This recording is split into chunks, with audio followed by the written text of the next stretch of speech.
Hello and welcome to the show. I'm Eric Murphy. I'm V La Bianca. This is Skeptic Generation. And we need to talk. Hey V, how's it going? It's been a long week. It's been a really, really long week.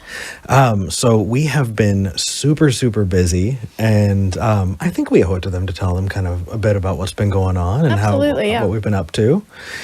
So we got the keys to the place that we're going to be renting together finally on Monday. And so exciting. Yeah, and we were planning on moving in this weekend, but there are a couple of issues. Cockroaches and mismatched light bulbs. In all of the rooms. And every wall was a different color, just slightly. So Yeah, but you can't really tell in the daylight when you're walking through. Yeah. And so we needed to change all the light bulbs in the house.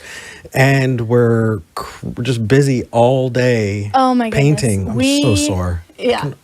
It was very difficult to get out of bed this morning. Yeah. So with that said, we can use this studio for one more week. This was supposed to be our goodbye episode to this space. We're going to try and be in here one more week while we paint and everything else and get everything else moved in throughout the week. And then next week, we were going to plan on doing it today, but next week, hopefully everything should be moved in, and then we're going to do our last episode and pack this studio up. Yeah. And at least have a week to get set up in the new place. Yeah. So, that was really, really intense. Let's see, what else?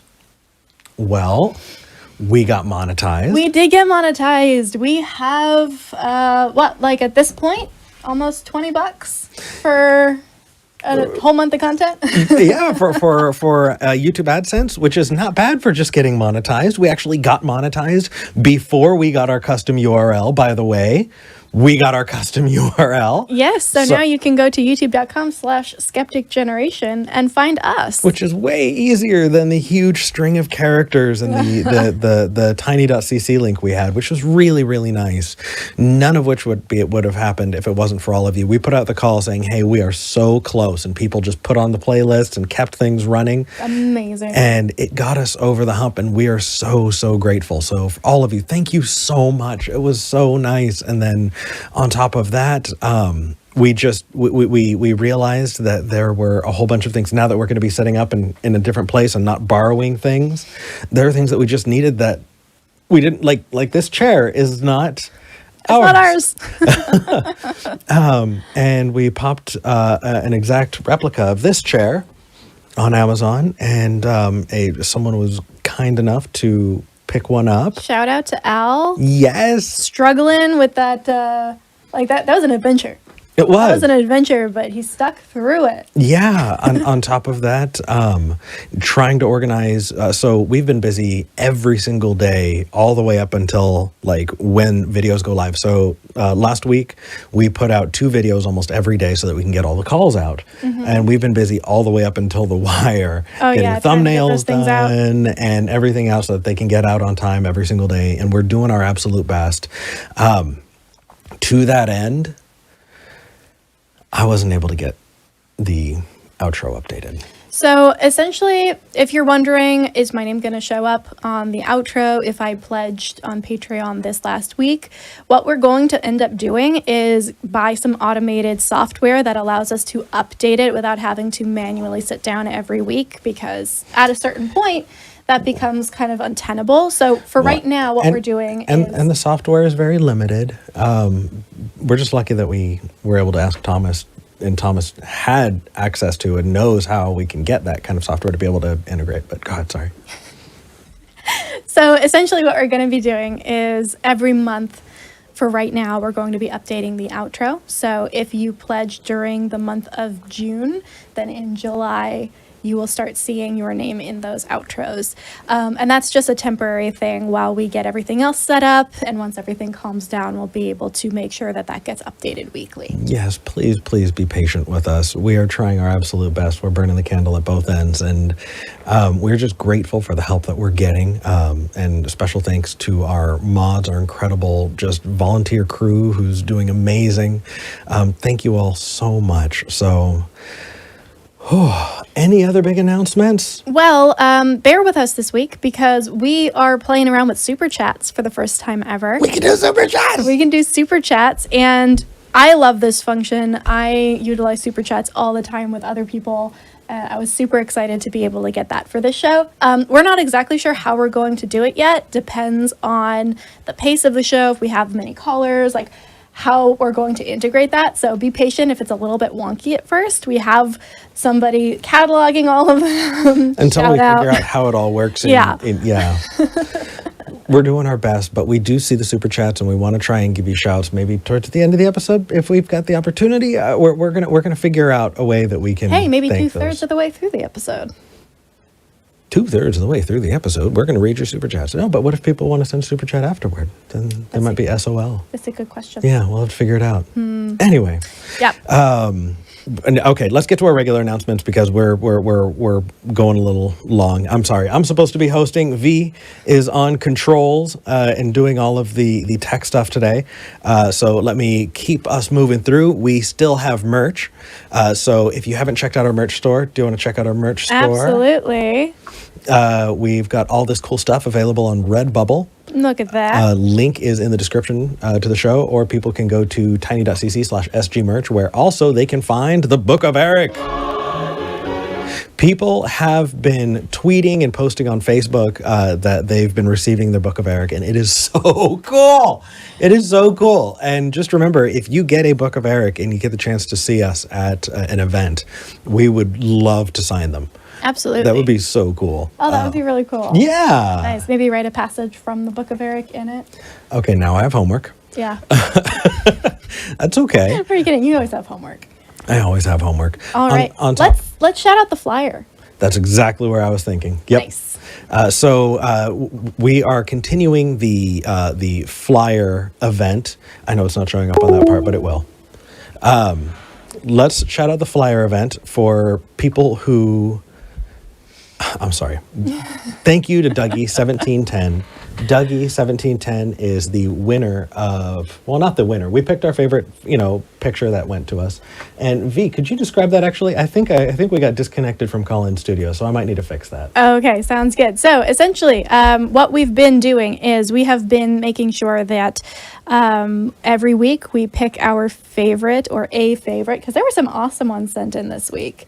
But Dougie kind of came in clutch towards the end there and really impressed us. I think that's St. Mary's Cathedral. So hopefully some people on their way to service can get that all get on the line. Get on the line with us, because we do have open lines. Thank you for calling Call-In Studios host and call screener line. You might want to please enter your show or meeting number and press pound. Yeah. Give me just a second. Experiencing technical difficulties for the second week in a row. But now we know how to fix it. Hold on just a second. All right. Sorry, everybody. Sorry. That was an invalid number. Oh, kiss my butt. Please re-enter your show or meeting number. Okay. V, would you tell people about how to support us and how they can enter the flyer contest? Can you put that on that end there so I can play around with this? All right, you guys. So if you would like to join in this flyer campaign with us, you have about 2 weeks left. We're ending this at the end of June. But everybody who sends in a flyer picture that we like best per week will get a free shirt from us, signed if you would like it.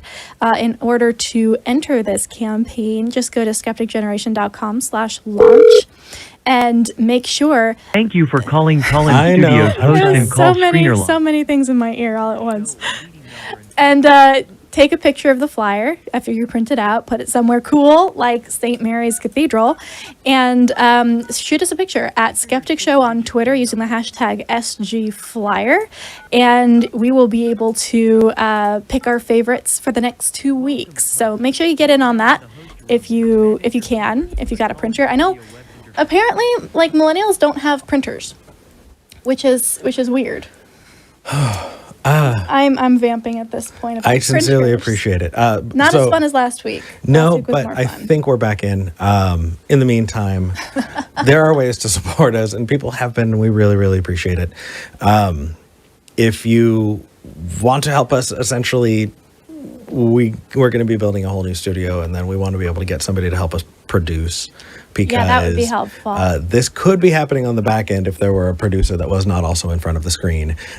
You can go to tiny.cc/donate to SG if you want to hop on Patreon and toss us a buck an episode, or that would be a huge help. If you're like, holy crap, their gear is driving me nuts, we do have gear on an Amazon wish list that we're buying from, but if you want to help us get there faster, you can go to tiny.cc/SG wishlist. We also have Amazon gift cards as an option now. So if you're feeling like I do when I look at that wish list, it's just like, I don't know what any of this stuff is. If I get this thing, is that going to help with anything over here? Yeah, or oh my gosh, that thing's like quite a bit of money. I can toss a couple bucks, and you don't want to do Patreon. Yeah. People asked if they could do those Amazon gift cards, so I added a thing of them, so hopefully people can do that if they want to. Perfect. Absolutely. Okay, are we ready to take the terrifying shot at our first caller? I think as soon as I do some fun stuff here. Cool. Let's go ahead and talk to Andy in Texas. It worked. Can you hit talk? Let's see if Andy can hear us as well. Oh, let's actually get Andy on the line. That would help. Andy, can you hear us? Yeah, I can hear you guys. Oh, thank goodness. I'm going to turn up your volume just a bit. I turned it down so that people wouldn't be bothered by the sound of me trying to call back in. Can you hear us now? Yep, I gotcha. Good, and hopefully Beautiful. people will be able to hear you as well. If you're having trouble hearing them, just let me know in the live chat, and we'll get this fixed as soon as possible. Yep. Andy, thank you for calling back. Yeah, of course. I'm curious, why is I a terrifying call? What? Oh, no. Why are you a Terrifying call, terrifying as in we have to venture into the technical world of call-in studio, which has not been very nice to us Yeah. this week. Oh, okay. Oh, gosh, Okay. yeah. I was confused. No. Nah. You're a nice guy, man. No, during the intro, we heard the doo-doo-dum, which is the sound of absolute terror when we've lost the link to call in studio.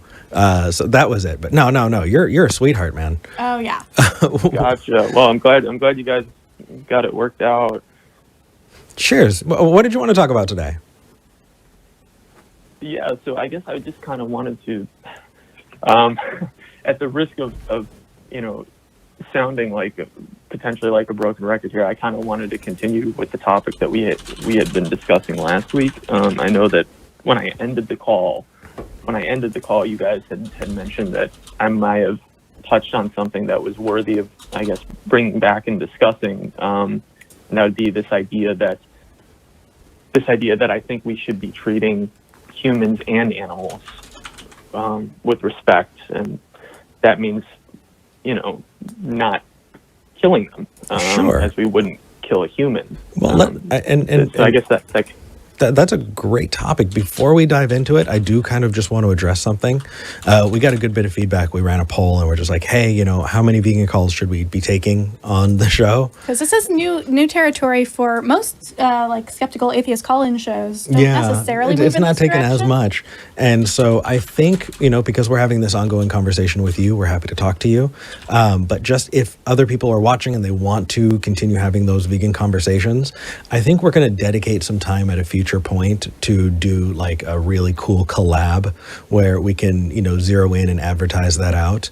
And so if you are not Andy and you're wanting to call in, let's figure out a time that we can call in and then make that a thing. Maybe get some of those more prominent atheist vegan activists. To sit in and on hang the out show. with us. Yeah, we'll have to reach out to them. invite. Well, they haven't said yes yet. That's people. fine. Yeah. Just throw So- it out there. Yeah. That said, Andy, thank you for letting us.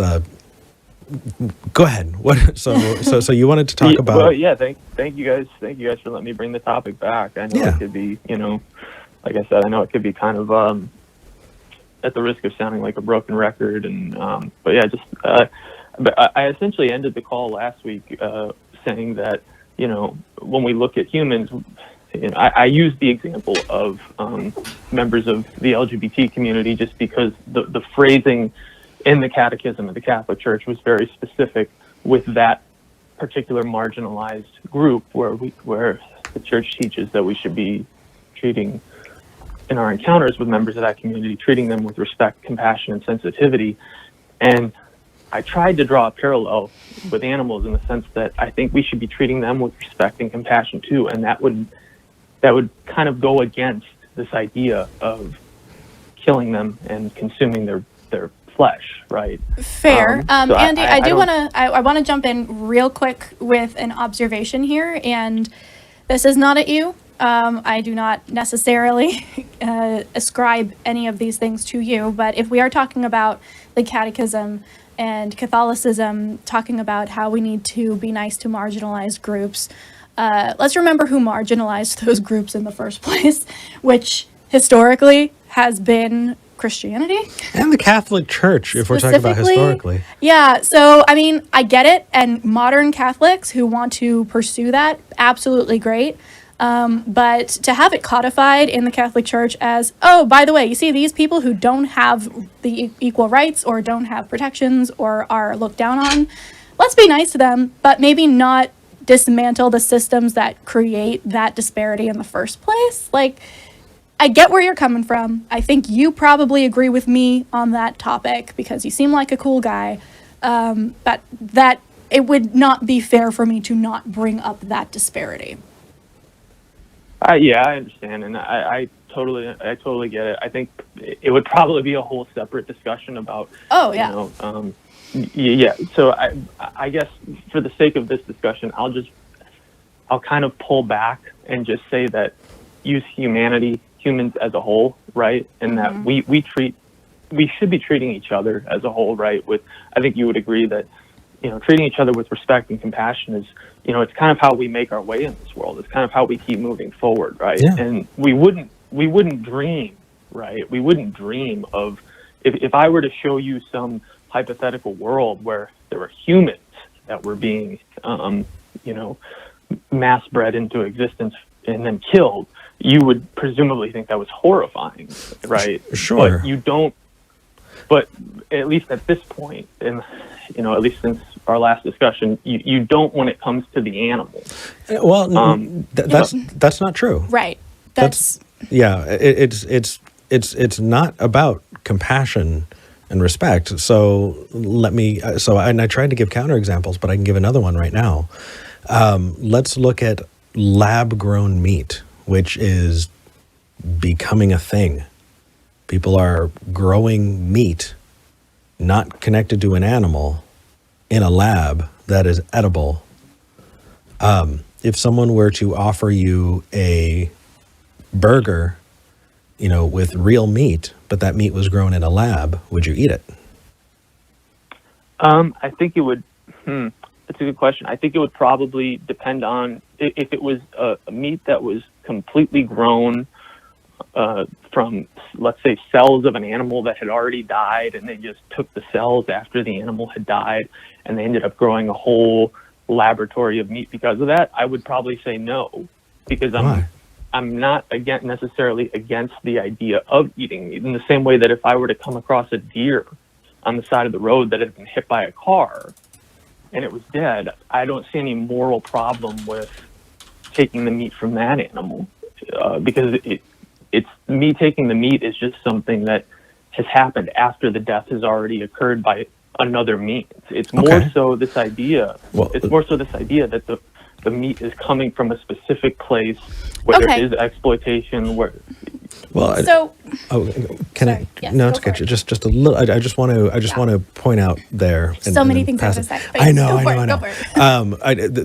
The reason that I'm bringing this up, and the reason I'm really glad you answered that, is because what we've just done is we've divorced the idea of meat consumption from the idea of compassion and respect, because the meat consumption does not imply a lack of empathy or compassion or respect.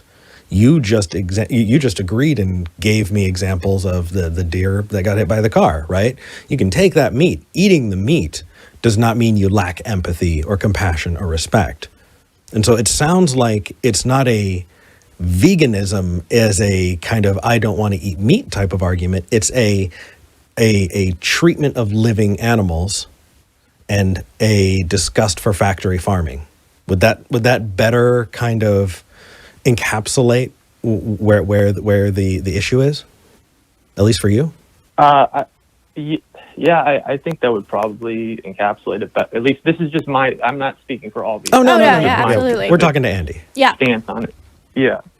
I think that would probably encapsulate it better. Okay. Well, I can tell you, like, I was thinking about our call from the other week, Andy, over the course of this week, because I do take this home and I think about it and I mull over it. Oh, thank you. And I was thinking, well, you know what? Come to think of it, I get all my meat from local, free-range, organic, humane farmers. Like the subscription that I have that allows me to eat meat, which isn't frankly that often, is all 100% organic, free-range. The animals had awesome lives. They were not factory farmed, et cetera, et cetera. And then I was like, well, so I should be okay then, at least better than other. But then I was like, wait, it costs me $200 a box. Oh. And there I hit another issue, which is I can say I'm against factory farming and I don't eat factory farmed meat. But then I have to say, but I also make enough money that I can afford to not do that. Yeah, super privileged position. Yeah, like I am super privileged for the fact that I can order my humanely grown and cared for meat products to my door for over $200. Like, that's a lot. And it's thanks to the job that I have outside of this that allows me to do that. But a lot of people don't have that option, right? Sure. Yeah, sure. I would just say that it's a position that, yeah, granted, most people aren't going to be able to be in. But even those who are in that position, who are fortunate enough to be in that position like yourself, I would say that when we look at things like free range and organic and, humanely raised or whatever tag you want to throw on it, at the end of the day, all those animals, right? All those animals, one, were brought into existence for a specific purpose, which was mainly to be exploited for their bodies. And two, they all end up in the same place. So all the meat that you consume, at the end of the day, it still goes to the same place of slaughter as the dude who went and got Burger King and had the Whopper, right? Which well, for me I is feel very like we made a really important distinction earlier, which is factory farming specifically, and now we're going past that, and you just kind of brought it back to that. So I do want to make sure we're maintaining that level of nuance, because I think it's important, because I agree with you that people who are just like, haha, I love eating cow as their example or like their argument to a vegan person who is like actually making good points is wrong. Like that's not a good faith way to have an argument. Yeah. I want to have a good faith argument with you, but we need to be nuanced here if we're going to do that. Speaking of nuance, Andy, do you eat cashews, drink cashew milk as an alternative to milk products? Would you? Absolutely. Soy, cashew. Do you know that over half of the world's cashew production is concentrated in Vietnam, India, and the Ivory Coast, and they employ basically slave labor to create cashew milk and stuff we eat with cashews. And it is so toxic that people are burned and actually have physical injuries from harvesting cashews. And I even read something the other day, and I'll have to find the link and put it in the description. They actually employ mentally ill people from nearby asylums to harvest these cashews because no person with opportunity to say no would want to do it. So they're essentially employing slaves from mental facilities to hurt themselves to create the amount of cashews that we need to create things like cashew milk. Yeah, it could be, you hear stories about this, that on this, when you hear them at least, or read the stories, they kind of make you recoil. I would say I'm not opposed to, if someone can point me to like a legitimate source and say, hey, this product that you're buying, there is now a direct link that we can show you to where there is a tremendous amount of suffering involved in it. Chocolate. Right. Oh, yeah. I'm not opposed to giving up that product. It's the same thing with like soy, right? Like people, because for a long time I would drink soy milk, and then people started to highlight the fact that despite the fact most of the soy that is grown is fed to livestock, it's still a major cause of rainforest deforestation. The fact that all the rainforest is getting cleared out for these soybean farms. And I didn't want to contribute even in a little bit to that, which is why I altered from soy and started drinking things like oat milk or cashew milk. So if someone can show me like, hey, this cashew milk that you're buying, there is a lot of human suffering that is going into it. Yeah. And, this is a clear, footage of it and all that. I'm not opposed to giving up cashew milk. Right. But my point is coconut milk, the PETA. It's not how you say. That's how they pronounce their acronym. Okay. PETA has repeatedly pinged coconut milk producers for forcing monkeys to pick their coconuts for them. Again, are you serious? Yes, under really terrible conditions. Essentially enslaving monkeys to pick coconuts for the coconut milk. I mean, that's wild. Yeah, it is. That's like a Wicked Witch of the West. I kind of want, fly, my pretty. Yeah. Okay. I'm not gonna lie. I'm kind of fantasizing about that for a second. I know it's mean. So here's the deal, Andy. The reason I'm bringing this up is not to say there's a problem in other areas too, therefore your concerns are invalid, right? That would be whataboutism. That would be a Tukokwe fallacy. That's not what I'm doing here. What I'm trying to do is bring this nuance to the conversation. Yes, absolutely. I agree that factory farming is disgusting, and when I can, I avoid that as much as possible. I even pay a lot of money out of pocket to avoid that.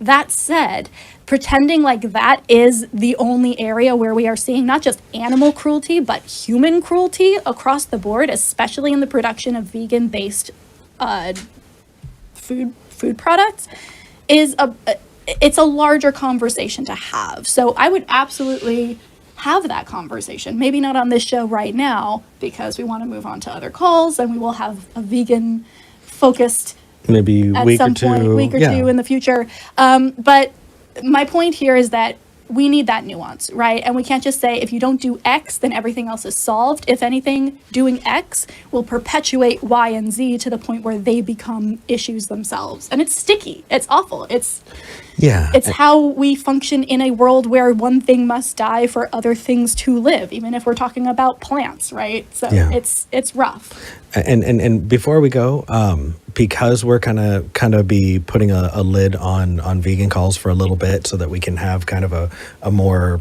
focused episode or so on this in the future. Andy, you are Catholic, is that correct? Yes, I am. Okay, so you disagree with me on the God question, right? I do disagree with you on the God question. Okay, and you disagree with me on the meat thing, right? I do, yeah.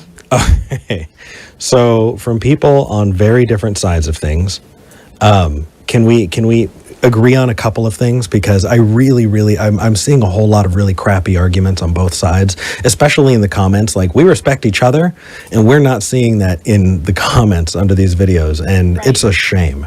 And so can we agree on a couple real basic things? Because I'd really love to, on both sides of the aisle, condemn some really shitty behavior on our sides.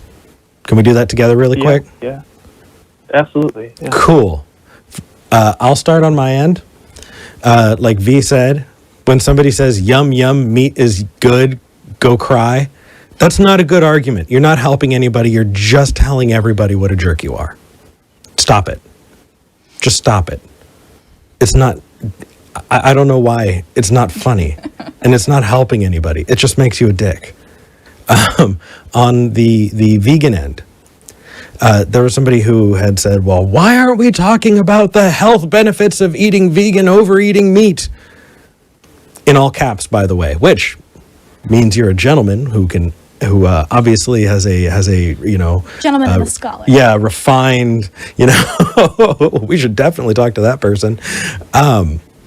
Whether or not a vegan diet is more healthy than one that includes meat has nothing to do with the ethical and moral implications of eating meat that we're talking about. Also, technically, you can just eat Oreos your entire life and be a vegan, and that's not very healthy. But It's true. but health aside,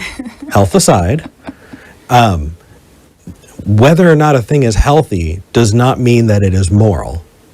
And so if someone is calling and is pissed off that we're not talking about the health benefits of one kind of diet or another. Okay, now my mic is too loud. If we're talking about the health benefits of one diet or another. That's mine. Oh, I bumped you up and bumped. Okay, sorry. That does not actually impact the moral or ethical dilemmas that we're talking about. So if you're a vegan on the forums and you're saying, hey, everything's unethical, look, it's healthier to eat vegan, that makes zero sense. Stop it. If you're talking about ethics and morality, talk about ethics and morality. It doesn't have anything to do with your dietary, like what's going to make you lose weight. Andy, are there any others that you can think of? V? I would just say that for vegans out there, just remember, when we're talking about empathy, I guess remember that you weren't always vegan, right? I wasn't always a vegan, and I know that if someone were to, come at me with a hot take, just yelling facts at me and getting in my face about it whenever I wasn't a vegan, it would definitely turn me off too. So just try to remember, I guess when I have these conversations, I try to put myself in the place of Andy 5 years ago, when I wasn't, didn't hold the views that I hold now, when I didn't eat the food that I do now, and just try to go from go through the conversation from that point of remembering back to that time, having that sort of empathy. Cheers. Wonderful. Cheers to that. Absolutely. And for those of you, go ahead. And by the way, guys, if you ever do decide, just a little parting offer, if you ever do decide to make the change, let me know. I do live in the Austin area, and I am more than happy to give you guys a complete list of the best vegan restaurants that you can go to in the area, all right? So, nice. Andy, we would absolutely take you up on it. Regardless, we'd like to take you up on a beer if you're in the Austin area, period. Oh, yeah. And, this is something else to take away. Even if you're not going, quote-unquote, full vegan, I've most of my weekly dinners are now vegetarian or vegan, just because that's how I've decided to do things. Yeah. If you have awesome vegan restaurant options that are, have great food, throw them in the comments anyway. Even if you're not, you can still move in that direction without saying, okay, cold turkey. Sorry, not turkey, cold cold tofu. But dude, I think that I'm really, really hoping that these dialogues can be something that people can point to and go, hey, they're talking to each other, and they're not screaming, and they're not yelling all caps, and they're not throwing ad homs out. They're just engaging. If we're going to make a decision, we want to, because it's the right decision and for the right reasons. And I hope that you've seen that we've been open and vulnerable to the things we don't know, and you have been as well. And we hope that this can be an example for other people to do the same. Yeah, absolutely. Thanks for the call, guys. Absolutely. And if you want to call in about any God questions in the future, Andy, we absolutely would like to talk. You should. Yeah, I got you. All right. Okay, bye. Take care. Who are we taking next? All right, let's take Sam Chaos. Ooh, in England. In England. Sam Chaos. You're live with Eric and V. Hey, Sam. Hey, Sam. Hi, guys. Hey, Hello. it's nice to talk with you. Yeah, nice to talk with you too. Oh, So, what was kind of... yeah, oh, go sorry, ahead. go on. No, I was going to say, what would you like to talk about today? Yeah, kind of figured we'd jump straight into it. So, I am a bit of a philosophy nerd, and Ooh, we are too. and that's kind of why I called in. I obviously have my opinions on this, but I was wondering how you guys go about trying to explain philosophical concepts to laymen, I guess. Mm-hmm. Like, if I'm trying to explain the reason I think something, but it's a philosophical reasoning, saying things like, and this because Occam's razor, it's not going to help. True. So what I usually do is I jump into the explanation of it and don't even give the technical term until after we've discussed it and have a clear understanding of it. So if someone were to say, you know,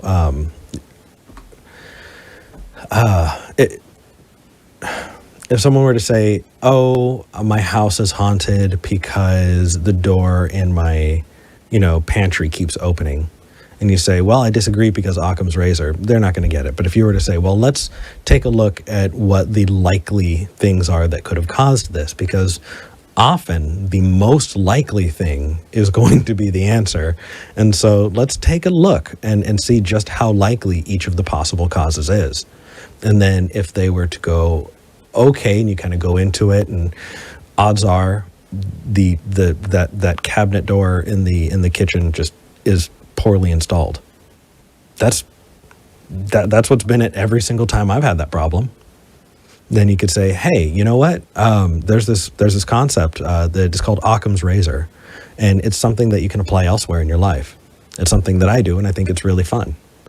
You know, but by addressing the issue itself and then contextualizing the issue, you then give them an opportunity to kind of engage with it, and then you can put a name on it and kind of broaden out from there. But if you start from that super, you know, high up place and try and zoom down, you're going to lose them.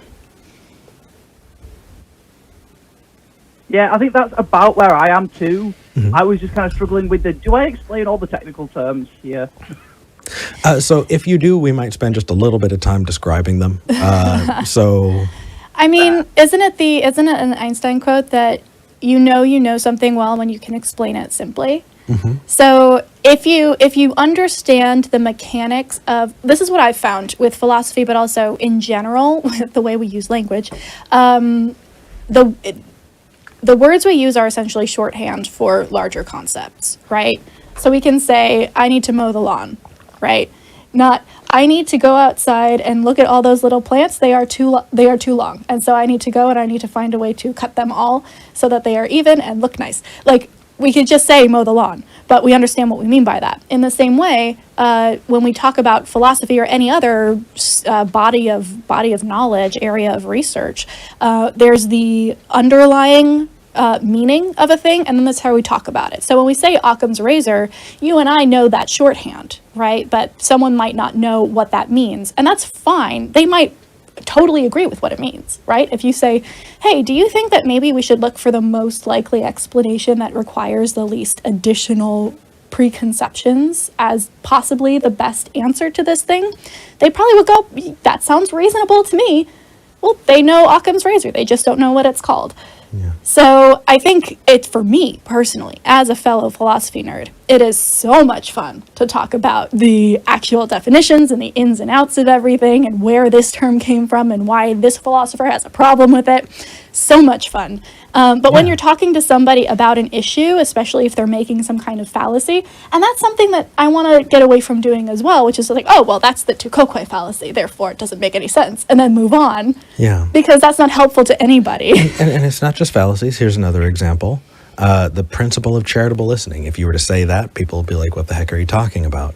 But an example, there's someone in the live chat who said, Eric said health benefits is not a moral issue, which is 100% wrong.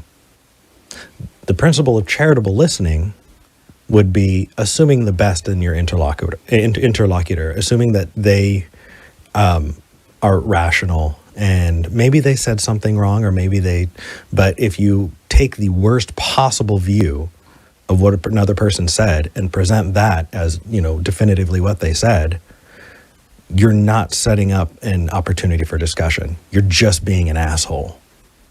So, person in the chat who did that, either call in or pull your head out.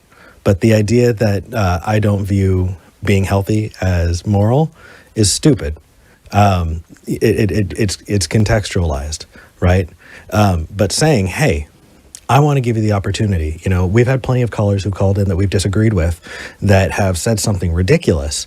And instead of, you know, jumping down their throats, we stop and we go, hey, did you mean it like this? Or let me say this back to you to see if I'm on the same page as you. Right. That we understand each other. And by doing that, they can get the chance to go, oh, no, I meant it like that. Or, they actually are an asshole. Also, that helps better than saying, hey, principle of charitable listening, yo. Like, demonstrate it. Yeah, and that's kind of the reason I called in, I guess, was I caught myself commenting the other day that something was a genetic fallacy, knowing full well the person was not interested in philosophy. It was like, oh, shit. Yeah. The genetic fallacy, it means absolutely nothing to them. But you can be that person to have that kind of fun fact of, hey, let's engage with it, let's contextualize it, and then I can give you the name for it. And maybe after exposure to it 10 or 12 times, they might actually latch on to those philosophical names. Also, and I'm speaking here from multiple marginalized groups, Sam, I know we share at least a couple of them. It can be a really effective way to get a little bit of authority in a conversation where you are either infantilized or dismissed, right? So there is another value to knowing. That's the genetic fallacy, right? It's not always to teach the other person. It is also to say, hold on, I know what I'm talking about. Sit your ass down for a second. It's kind of like I learned how to swing dance in college. And I learned some pretty intense moves. And one of them is when you are swinging your other partner towards you, you put your hand up and you push off into a different move. So it's this moment of taking control of the dance as the follower. And when I would go to actual clubs where they would do swing dancing, I was going to say swing clubs, but that's something else. I would dance with people who assumed, oh, this is a college kid. They don't know very much about swing dancing. And then I'd do that move and spin off into my own thing. And every single time there was a perk up of, oh, this person knows what they're doing. This is going to be fun now.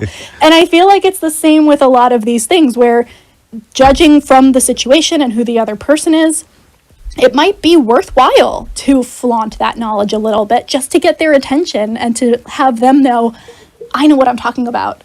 Don't underestimate me. Yeah. Yeah. And you give them that opportunity and they appreciate it too. Oh my gosh, if you let them shine, they call back and you everybody enjoys it. Yeah, people might surprise you, I guess. Yeah. Honestly, what we're kind of discussing here feels awfully similar to how I try and explain like concepts around gender to gender critical people. So that is something that actually this was what are words? This was useful. Good. Wonderful. Good. Sam, this was really fun. It says you're a theist, and we would love for you to call back and tell us about what you believe and why you believe it, because you sound like a really fun person to talk to. Oh boy, yeah, theist asterisk, and that asterisk is probably its own call. Well, call us back with the asterisk. It sounds fun. Absolutely. Or you can get involved in our Discord. We need to update the Discord link because I think the Discord link that we have is dropped. It's kaput. But people have they've boosted our Discord, and so I think we can have a permanent Discord link. And so we just need to get that. Okay. And that, oh my gosh! Nice. And then we can all talk and hang out. I joined the Discord earlier today, so. Awesome. Oh, good. Good. Well, we are going to be in the Discord after the show, so hopefully we'll see you there, Sam. Yeah. Oh, nice. Yeah, and just because I feel the need to get another one on my SG bingo card, something androgynous cat cyborgs. There you go. Love it. Sam, thank you for following us. Take care. All right, thanks for chatting with me. Bye. Bye. I like Sam. Sam is awesome. Sam hangs out at Neil's after parties a lot of the time. Okay. So if you want more of Sam and also Neil's awesome international folks, head over there at some point. Okay. Do you think we could You want to take this one? Yeah, I absolutely. would love to take Chris in Connecticut. Chris in Connecticut, you're hopping on and you are live with Eric and V. Can you hear us? Yeah, hi. Hey, Chris. Starstruck, like Oh, shucks. Nah. What'd you want to talk about? 2 seconds of fanboying real quick. Like, I really love you guys' content. Like, I found y'all's old show like literally as I was leaving my religion in a Catholic college, and really just love what y'all do. You really made me kind of like understand that I am not freaking crazy, and quite honestly, good, you're not taught me alone. some foundational concepts of philosophy like better than the classes I was paying. Like, Nice. Good. So, I've gotten some stuff out the way, so try to get that out. But yeah, so I called the call streamers because I am now working on getting my PhD in bioengineering. Wow. So I really also enjoyed y'all's conversation kind of about like the food science and like engineered meats and all that. So I can talk to you all about that. But my main issue is that kind of in my workplace, my boss directly is also somewhat in charge of whether or not I can graduate. Is Wow. Okay. very evangelical to the point where he'll sometimes turn our lab meetings into little mini sermons. He's done bait and switches where like he would invite us to his house to like do a normal like potluck dinner and then like actually turn it into an actual gender divided Bible study. Oh no. Yeah. This was very like I kind of don't know how to navigate this. Yeah. There are a couple of ways. I talked to a guy who had the best strategy I'd ever seen. And I know we don't cuss often on these episodes. We can and we do, but we just don't do it often. But I was talking to someone who said that their boss wouldn't stop badgering them about, what church do you go to? Would you pray with me? Hey, my church is having a potluck. You should come. Oh, hey, and just like continuing to push things until they looked at their boss and they said, hey, would you ask me how I fuck my wife? And the boss just stopped dead in their tracks and just got pale. And what do you mean? Well, that's something very private to me. And my religion and my relationship with God, which in this case was no relationship, but the boss didn't need to know that. They said, my relationship with God is private and something I do in my own home. And I am not comfortable talking with you about it. So please stop. And the boss looked at them and went, I totally understand. I'm so sorry. Never happened again. It was amazing. Yeah. That worked for them. That's great. My thing is, I'm thinking about that with my boss, and that's kind of the other thing where I think the power dynamic is a bit even more skewed because I am a student. And essentially, in order to get out of here and get a job, I kind of need him to write me a good recommendation letter. But that's also always the first thing that he threatens.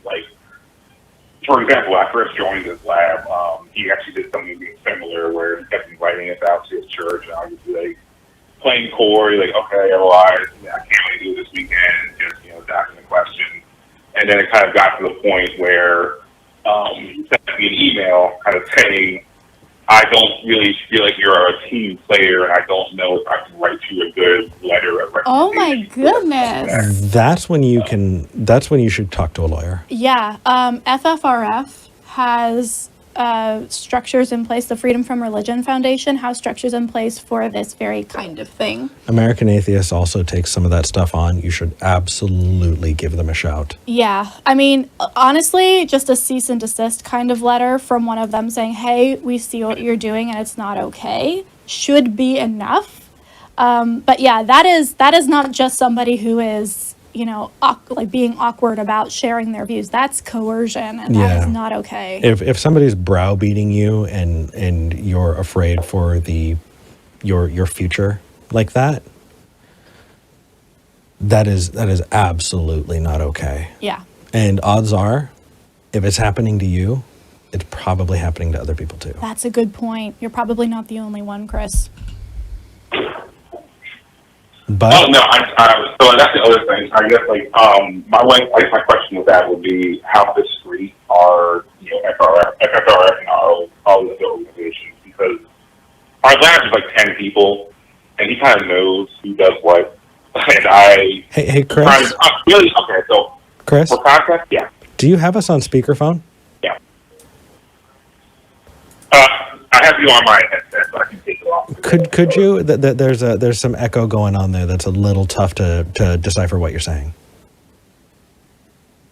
Yeah, let me turn that off real quick. Hold on. Cool, much appreciated. I know it can be really, really difficult for people who are, in this Can you hear me situation. better now? Way Oh, that's nicer. better. Ooh. That's creamy. Yeah. You got a nice voice, Chris. So I guess just for full context, so I am right now in my last year of my PhD, so I've been dealing with this stuff for like 5 years. It's kind of gotten ramped up in like the well, I don't know if you have to talk about politics in your show, but fuck yeah. also another layer. Heck yeah, we can. No, this is our show, damn it. We're going to talk about it. Okay, so yes, it's a really weird situation. Somehow I jumped from a Catholic college to a supposed secular institution, but I find the anti-evolution, Trump-supporting fucking biologist. Oh, sorry for the F-bomb, but yeah. Anyway, I just said fuck earlier. No, Yeah, we're good. It's okay. We just got monetized. That's fine. I'm just trying to figure out some coping strategies to get through this last year. Not piss him off, just get this letter, get out, and just not have to deal with him, because I am, like, I've seen what he does to other people who kind of cross him in certain ways, and unfortunately, just like the structure of academic science is really kind of like, we have no HR department. As long as that professor is making money for the school, they can kind of do what they want to us.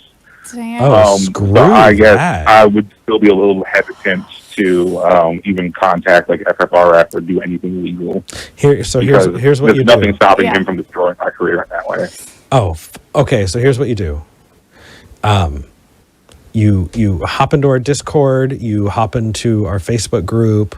You find those of us who can listen and talk to you, and so you can blow off steam. And when you're ready, when you graduate, you call back, and we're going to talk about exactly what school that is and what professor that is. Once you got that piece of paper in your hand, I'm absolutely down to point you towards where, somebody can file something, because that person is going to perpetuate that in the future. And if you're almost out, man, once you get out, that's so wrong, because that other people had to do that. And here's the deal. One thing that helps me in situations like this, because unfortunately I've also been in situations where an organization, manipulates you and, expects you to not say anything. And you know what? If you don't want to, that's fine. I respect that. But also, something you could do is just make notes, for when you're out. Oh, on this day at this time, this happened. At this day at this time, this happened. And that is going to come in super handy if you ever decide to move forward and do anything about it and help other students who might be in your situation later. Yeah. So. But, dude. Yeah. I think that's probably what I have to do. I'm definitely trying to at least ward off any other graduate students. Just do not come here and get out. Yeah. Chris, okay. I wish we could just give you the biggest hugs, man. I'm so sorry you're having to deal with it. And by the way, just so you know, other people in the live chat say you have a nice voice too. Just saying. Yeah. So well, I appreciate that. Thank you. No, but seriously, we're feeling for you. This kind of thing happens way too frequently. This abuse of power is not okay. And if you want to either vent, we have communities for that online. If you want to take action, you don't need to do anything now, but start documenting things for the future, because it'll just give you a little bit of closure to realize, okay, I'm making steps towards something I'm going to do later. I'm not letting this happen and letting people get away with it. So if that's what you need to do, absolutely, that would probably help in the long run. And it's nothing against your character. You taking care of you is absolutely understandable, and there's no judgment there. Yeah, absolutely. All right, so I will definitely start logging things. Yeah. So, I appreciate you guys' time. Thanks for the advice. wish I would have had the, forethought to come see you guys back when I was in Houston. But maybe one day I'll be able to come and see you guys again when things are, normal. So here's the fun thing. Actually, I don't think we've announced it on the show yet. And it's not Connecticut, but V and I are going to start touring. Yes, we are. As COVID goes away, we want to get out there and do live events and things like that again. And so for people who are anywhere in driving distance from the ARC Encounter, we're going to be teaming up with Tri-State Freethinkers, and we're going to be speaking live at the ARC Encounter counter protest on July 10th of this year in Kentucky. Also, I'm going to be in February where am I in? Ohio? Ohio State University in Columbus. Going back to Columbus. Yeah, doing a debate, and we're definitely open for those atheist skeptic groups or events, protests. We're reaching out to those connections, and we're wanting to travel, do live shows, get to meet people, and just speak to groups, speak to conferences. So keep an eye out, because we would love to get to meet you when we get through your area. And honestly, at this point, we can't fund it ourselves. Not even remotely. If you want us to come to your college or your, skeptic group, get on a call with us. Like, we'd love to figure something out. As long as we can make it work, we'd love to. Yeah. Oh, I'm also going to be on the Parliament of World Religions in October. That will be virtual, so I'll make sure to link it everywhere. I'll be speaking about atheistic witchcraft on a panel of atheopagans, which is going to be really fun. I am excited. My God. Yeah. That is a mouthful. It is, but I love it. We are going to be other places as well. And hey, who knows? Connecticut might be on the list. Yeah. But I'll definitely keep an eye out for you guys' tour schedule. That sounds really awesome. Perfect. Yes, we're so excited. All hey, right. Chris, thank you for calling. Yeah, and good luck, man. Bye. All right, thanks for your time, guys. Bye. Okay, do you have any favorites you want to take? I want to take Dakota. All right, honestly. let's take Dakota. So you start talking, I will do my movie magic. All right, and in the meantime, I'll say that we've got a lot of atheists on the line, and we'd love to have more theists. So if you're a religious caller, you want to talk to us about what you believe and why, call 585-526-8774. That's 585-LaMurph, or go to tiny.cc/callsg. And you can get on the line with us and talk to us about what you believe and why. But in the meantime, we're talking to Dakota in Wisconsin. Dakota, can you hear us? Hey, yes, I can. How are you two doing? Nice to talk to you, Eric and V. Yeah, Doing nice well. to talk to you as well. Drank almost all my coffee, Oh, I still have so much left. so I'm doing well. What did you want to talk about? I wanted to talk about being a skeptic towards capitalism and our economic system, Ooh. and similarly, how religion is the norm, and I feel like it is more questioned than capitalism. But we basically just, at least in the United States, for sure in the United States, have been indoctrinated from a very early age, taught American exceptionalism, and no one really questions, not a lot of people, not enough, our economic mode. And feel like it's something to be skeptical about. There's a lot of flaws, a lot more than the benefits, and yeah. Okay. Yeah. Well, It relates to everything. I definitely agree that, especially in the US, I can't speak for other countries, but Christianity and capitalism have been very intentionally and very effectively intertwined. The book In God We Trust by Kevin Absolutely. Krause, I believe, or Kevin Kruse, is so good. And it talks about the moment that essentially the big power brokers of capitalism in the 50s got together and explicitly said in a conference, we are going to tie our business to Christianity so that when people question one, they question the other, and that will not be acceptable. So it's not just a theory, Dakota. You are spot on. This is accurate, and it's intentional. So I absolutely think we should be applying skepticism to that as well. maybe you can both help me here. Mm-hmm. Let's walk through this just a Yeah. little bit. When you say you're skeptical of capitalism, I'm sure you're convinced it exists. Fair. I'm sure what? I'm sure you're convinced it exists.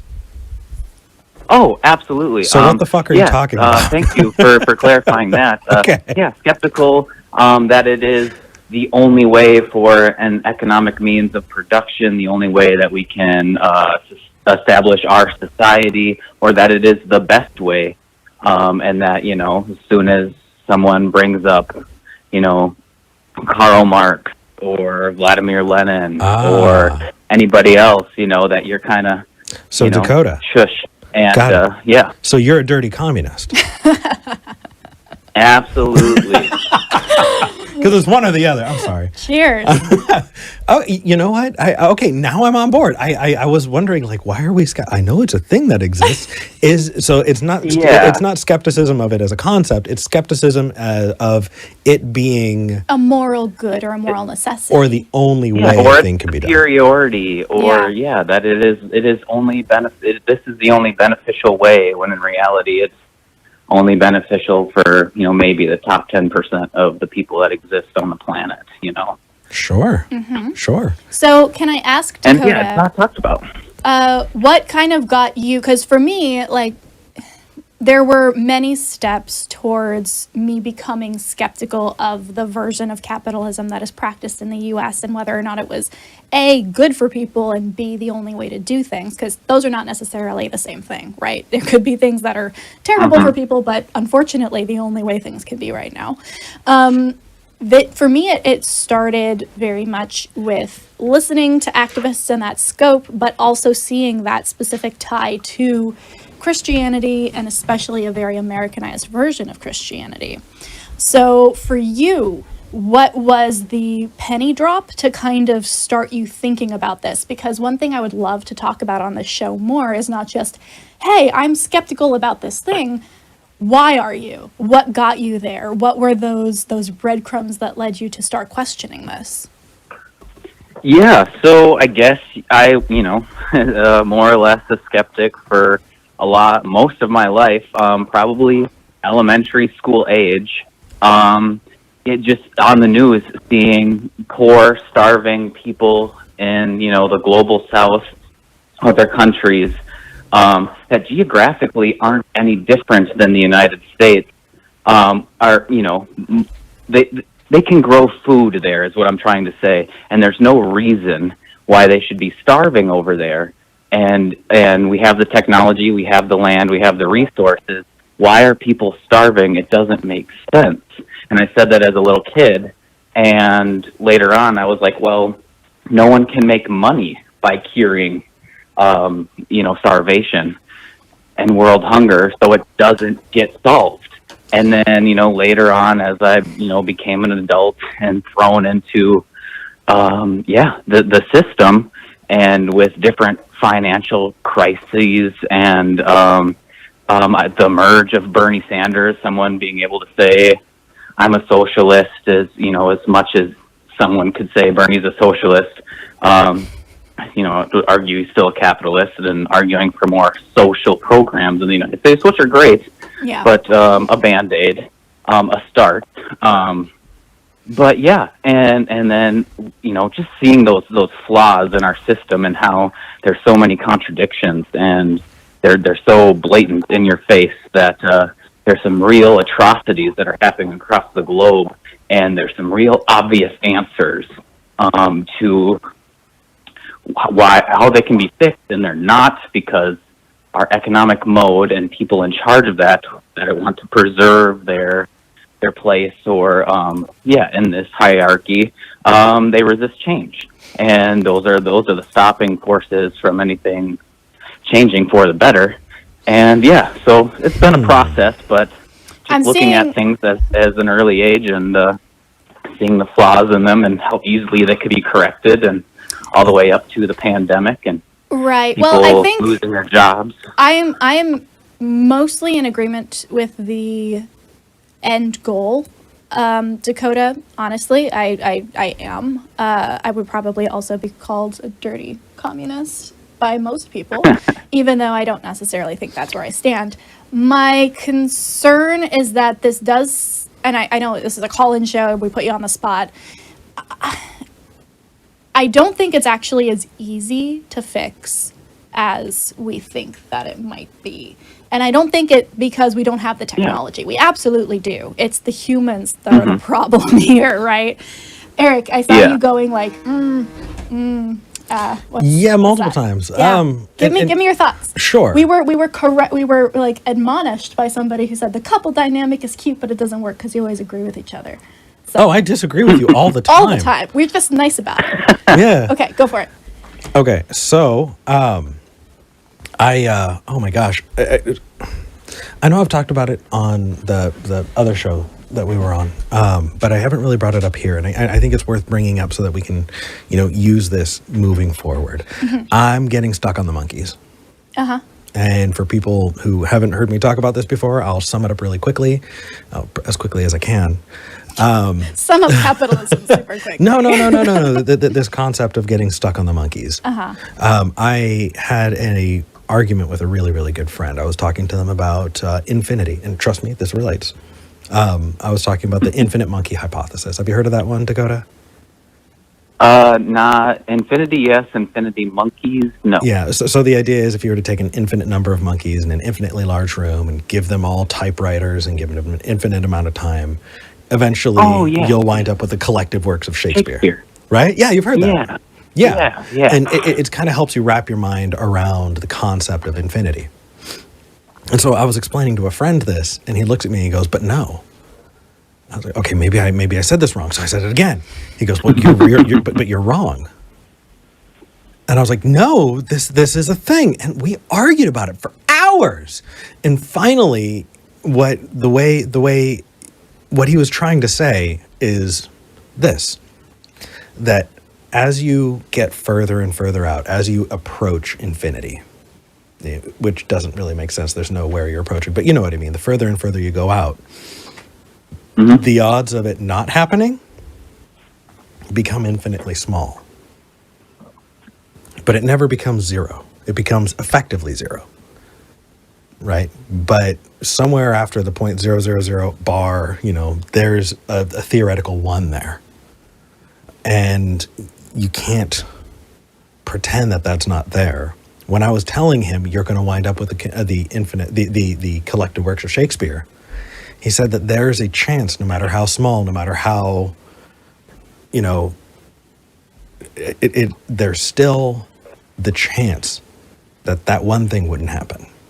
And all I needed to do was say, sure, but it's vanishingly small and falls well within the margin of error to not, And he goes, yeah, absolutely. I just wanted you to recognize that. And then he agreed with me, and we were done. Like, we had a multi-hour conversation. As soon as he got the affirmation, we were solid. Right? And so I find myself getting stuck on the monkeys. I think lots of people do with different subjects, right? They need that little bit of affirmation to recognize that, okay, this point is solid and we can move forward. And so as you're talking about it, I was getting stuck on the monkeys on that. I was thinking, okay, so long as we're understanding there's a lot of implications there, that there is something to be said about personal ownership. There is something to be said about where capitalism does benefit things. There's something to be said about drawing lines between socialism, communism, capitalism, and fascism. And when we take those things into account, we find that we work very well when there's a mix of those things, that we're, diving into that gray area and finding what works best for the culture and society that is engaging in those things, and what the ultimate goals of those societies are for themselves and for others. And in doing that, we find that when we mix and match and find what works best, and, put more emphasis on the well-being of, or at least raising up the standard of living so that suffering is not an option.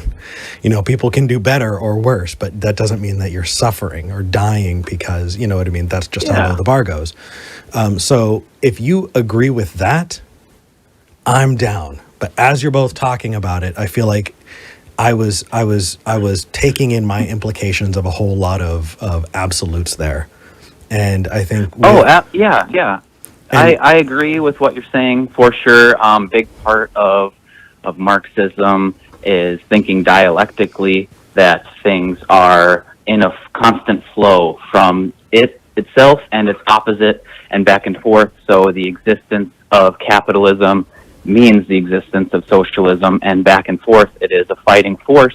And I'm just saying where we are at right now in society is, like you said, there's too much suffering. And I would point people to the example of China. China is doing socialism with Chinese characteristics. They are meeting the needs of their people and with their societal cultural norms, and they also have billionaires, but they also have a third of their companies are state-owned and run, and they are working their way with this socialism with Chinese characteristics to communism, but fascism. They are working with different modes of production to get there.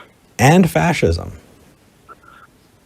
Like fascism being how do you describe, or how would you tell me that China is pretty fascist? Intense human rights violations happening in China. Yeah, currently. I mean, and again, like Uyghur populations, and I mean, in the same way. I would have you guys look into that. That there's a lot to be said about what's happening to the Uyghurs in the Xinjiang region. And probably a lot of tanky comments in the chat right now. But like I said, capitalism is a powerful force, and I think there's a lot of disinformation out there. And if you look at where these genocide or cultural genocidal claims Dakota, of the Uyghur population in Xinjiang are coming from, you'll poke holes in it. And I don't want you to, on the call No. That affirmation call yourself a genocide denier or anything like that. It's a big claim. I want you to do the research for yourself, but I'm just saying it's out there. And that's, it's worth looking into. You give me, that gives me permission to explore. He was saying it probably wasn't happening in the way that we think. Oh. Yeah. Yes. Regardless, I'm still excited that what he's doing is acknowledging there are multiple things there that we need to look into, and that it's not a one or the other situation. It's not black or white, because when we just focus on black, then we imply that there's nothing on the other side of that.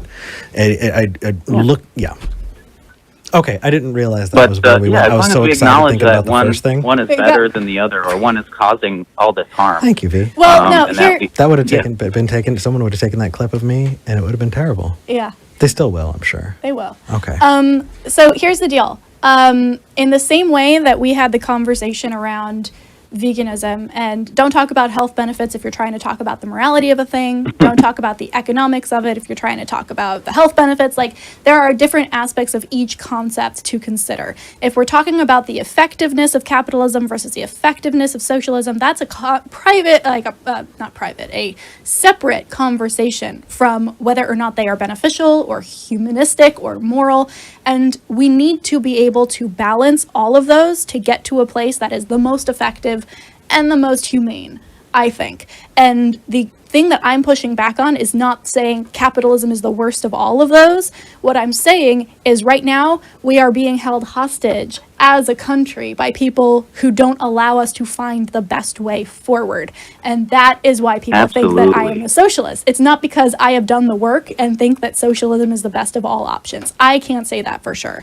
What I can say is that we are not currently allowed to find out, and that is the problem. Exactly. At least let us try. There's a lot of socialist experiments that have happened in the 20th century, and have come and gone and failed, and there's been good things that we've learned from them, and there's some bad things, the black book of communism and millions of deaths and things that they want to put in our face. And I don't want to do whataboutisms, but there's a book of capitalism with all the deaths that it causes as well. Well, but at least let us try and figure this out, because clearly what we have now isn't working. But at this point, I think an economist and somebody with credentials in that would be wonderful to have on, so we can have a more detailed conversation, because I'm now at a point where I'm going to be talking out of my butt